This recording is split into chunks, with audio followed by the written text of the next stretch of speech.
was looking at Mr. Riga's chart and I noticed he was treated several years ago for arrhythmia. Yes, I remember Mr. Riga mentioning that. It's not part of his current diagnosis. Noting it in the chart as a comorbidity is important if complications develop.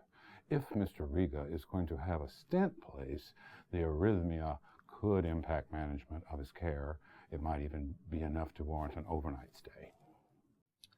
Yes, I know it's important. But documentation is hard, sometimes even harder than providing the care. I feel like I spend more time with the computer than with the patients. When I think about why I should take time to be clearer in my documentation, it's not because I want to be rewarded by the administration. I document well because the hospital and clinicians should get credit for all the work we do. If you don't document well, you end up with two realities: what actually happened and what the medical record reports what happened. How bad could that be?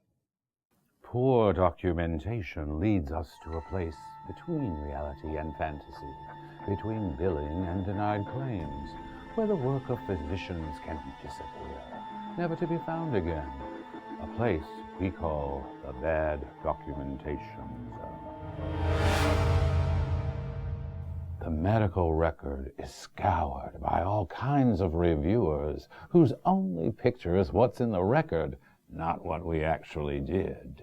I remember a patient that required a lot of time and tests to work up a potential bleeding ulcer. But I didn't properly document the working diagnosis and the testing and procedures required, and the record showed something a little different. The bad medical record showed only a patient with mild reflux.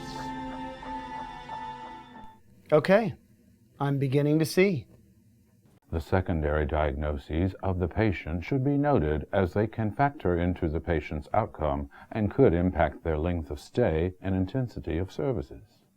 I remember an elderly patient with multiple comorbidities who required a high level of care, but the medical record didn't exactly reflect that reality. That's great advice, but it still seems like I'm going to have to do more documentation, and time is the issue.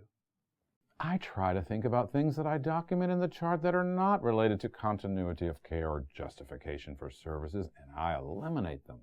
For outpatient services, I work with the staff to outline the medical review policies for certain expensive tests and procedures that I commonly order or perform, so I can make sure we meet all the coverage requirements. Also, I think about what and how things get duplicated in the chart and how to cut down on duplicate entries. Document smarter, not harder. Otherwise, you'll end up in the bad documentation zone. Dr. Palmetto. Dr. Palmetto. Something's not right here. Help! Get me out of here! Help!